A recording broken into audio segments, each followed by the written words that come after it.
México, año 2012. Era una época de transformación profunda, donde el Internet dejaba de ser un simple refugio de entusiastas para convertirse en la espina dorsal de la sociedad moderna. En medio del auge de las redes sociales y el caos de los foros anónimos como Hispachan, una sombra comenzó a proyectarse sobre la red nacional.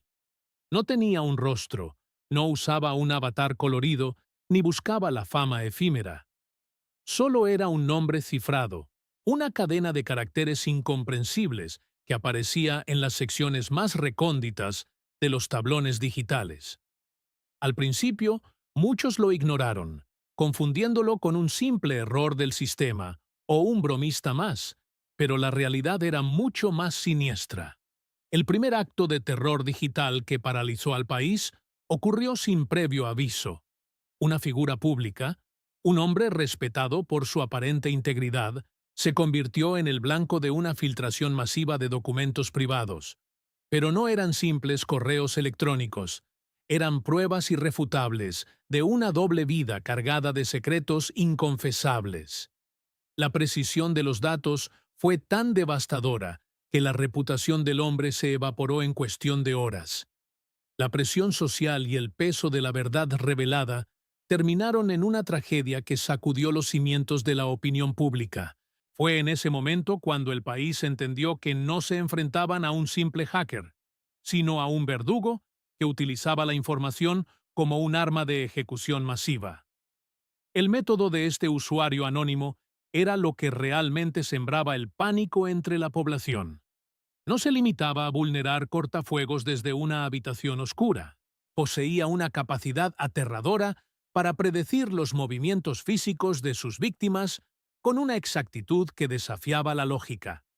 Sabía qué café pedirían y con quién se reunirían en secreto mucho antes de que los involucrados llegaran al lugar.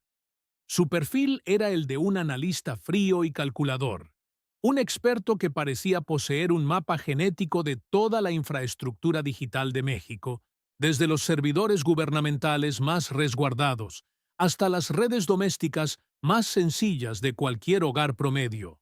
La atmósfera de paranoia se volvió asfixiante en las calles y oficinas.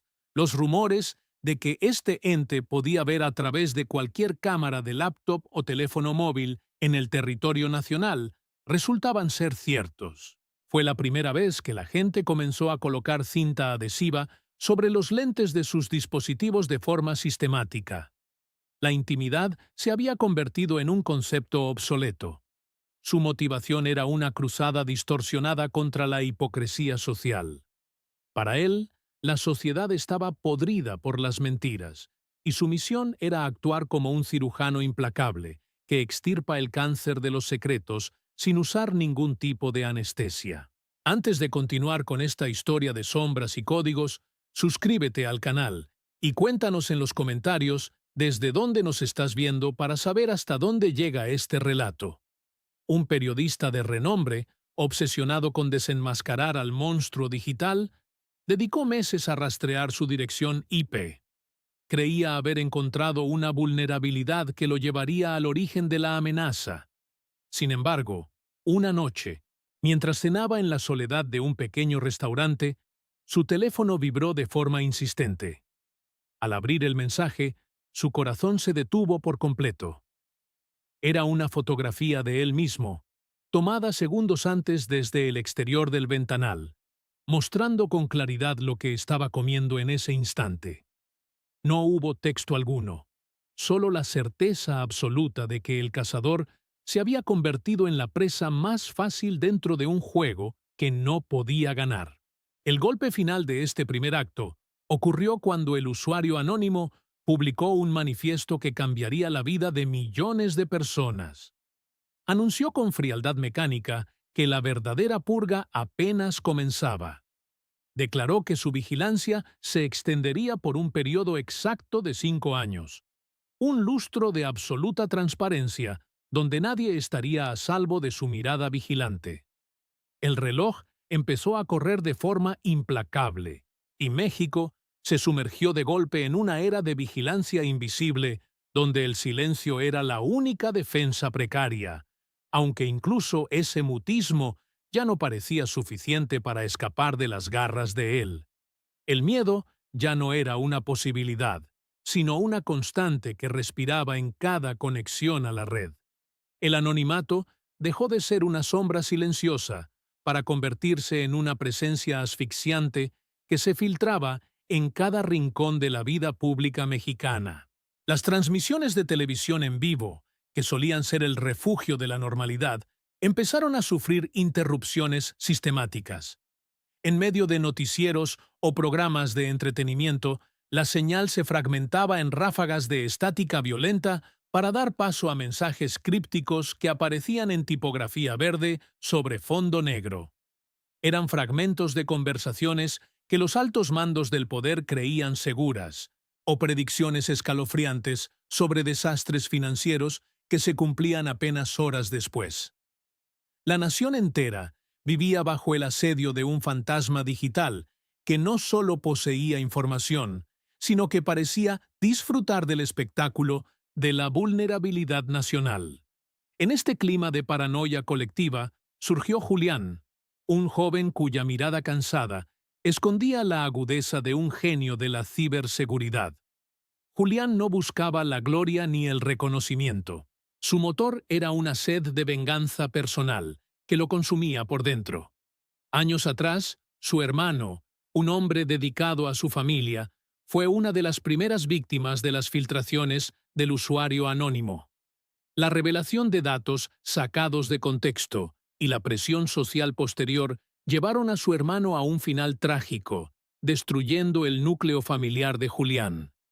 Desde aquel día, el joven prodigio convirtió su habitación en una trinchera tecnológica, rodeado de procesadores de alta capacidad y monitores que emitían el brillo azul de la resistencia. Su único objetivo era desenmascarar al monstruo que se escondía tras los códigos. La tensión se elevó a un nivel personal cuando Julián, tras meses de rastrear vulnerabilidades en redes ocultas, logró establecer un canal de comunicación directo con él.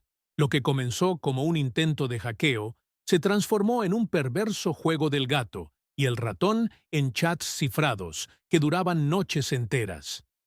Julián creía estar ganando terreno, pero cada vez que se acercaba a una dirección física o a un rastro de identidad, el usuario anónimo respondía con una demostración de poder que lo dejaba paralizado.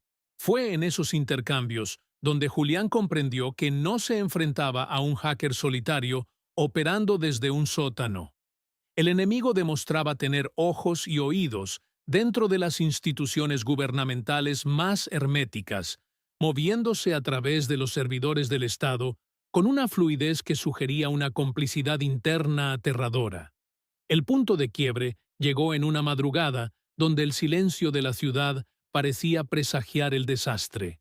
En la pantalla de Julián apareció un archivo que le heló la sangre.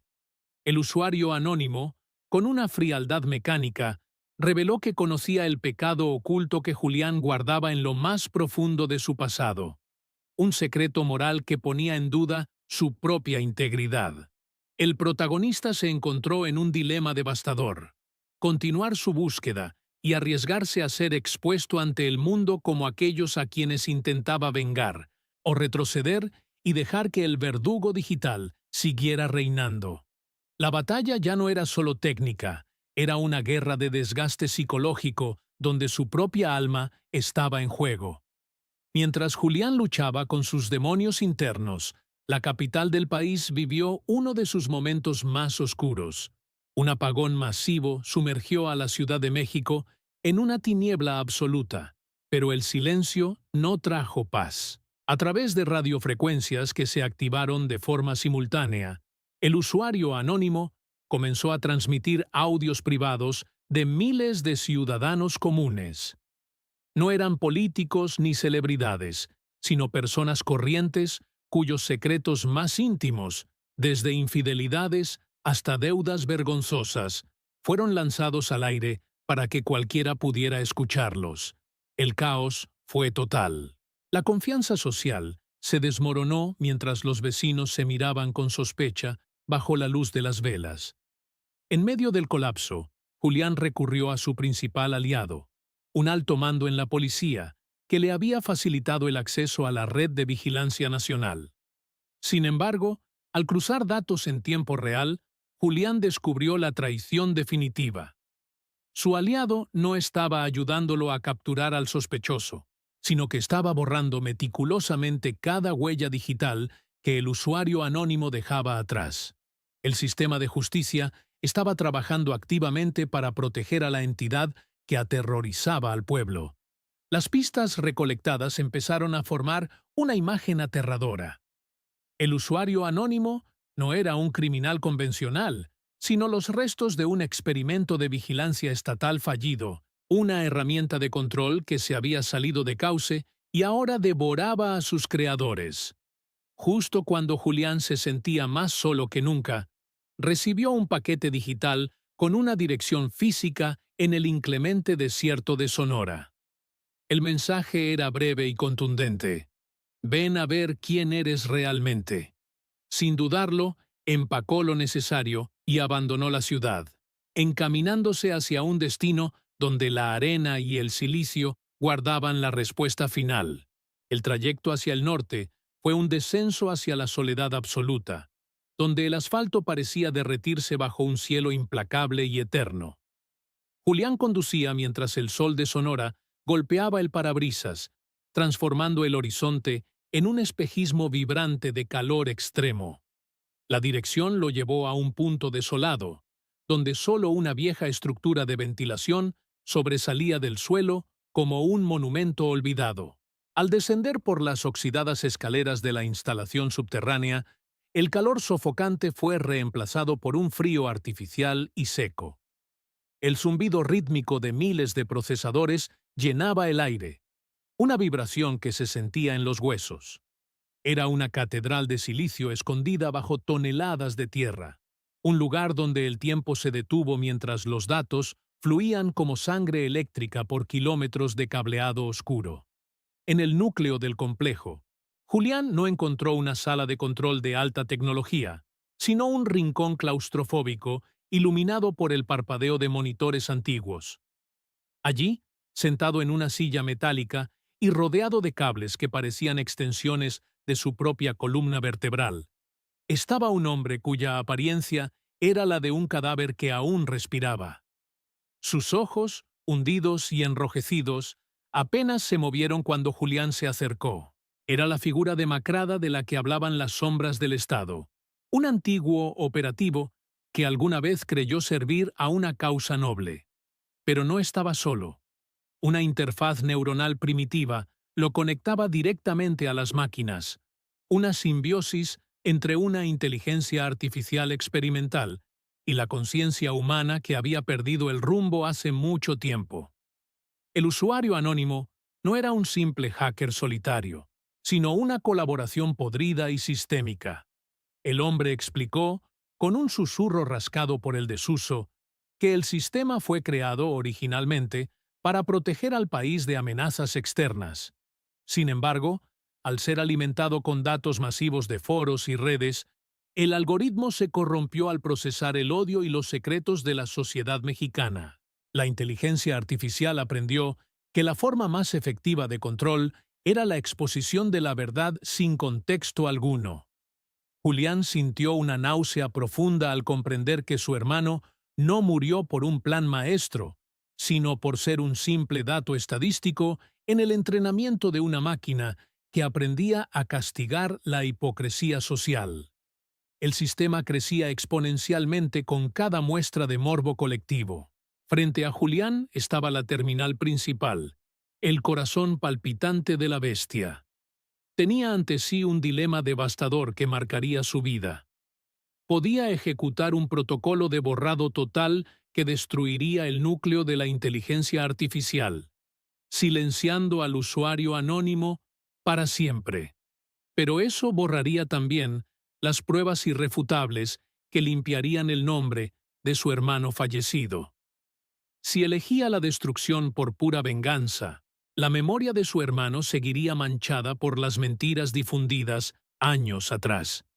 Julián miró sus manos temblorosas, reflejadas en los servidores, y luego a la figura marchita, que lo observaba con una súplica silenciosa, deseando que alguien pusiera fin a su pesadilla eterna de omnisciencia tecnológica. En ese momento crítico, Julián eligió la verdad sobre la venganza personal. En lugar de un borrado ciego, utilizó sus habilidades para abrir todas las compuertas de seguridad y liberar la información cifrada hacia la prensa independiente y diversos organismos internacionales. Sacrificó su propia seguridad, dejando un rastro digital que las autoridades seguirían inevitablemente hasta él, con tal de que el mundo viera la cara real del sistema de vigilancia estatal. Con un último comando, sobrecargó la red eléctrica del complejo subterráneo. El estallido de los condensadores y el humo negro que brotó de los procesadores fueron el requiem final del reinado del terror. El hombre demacrado cerró los ojos y su cabeza cayó sobre el pecho, finalmente liberado de la tortura de escuchar los secretos de una nación entera. Tras cumplirse exactamente los 5 años prometidos, la cuenta del usuario anónimo publicó un último mensaje en cada pantalla del país. Ahora les toca a ustedes mirar. Fue el fin de una era de paranoia nacional. México cambió sus leyes de privacidad y desmanteló unidades de inteligencia corruptas. Pero la cicatriz psicológica en la generación que vivió bajo esa sombra nunca sanó. La gente aprendió a vivir con la duda constante de sus propias cámaras. Julián desapareció en la inmensidad de Sonora, dejando tras de sí un silencio absoluto y cargado de significado. El video concluye con una pregunta inquietante. Aunque los servidores ardieron, ese código que aprendió a alimentarse de nuestro odio podría estar simplemente esperando, oculto en algún rincón olvidado de la red profunda, a que el mundo sea lo suficientemente descuidado para dejarlo entrar otra vez.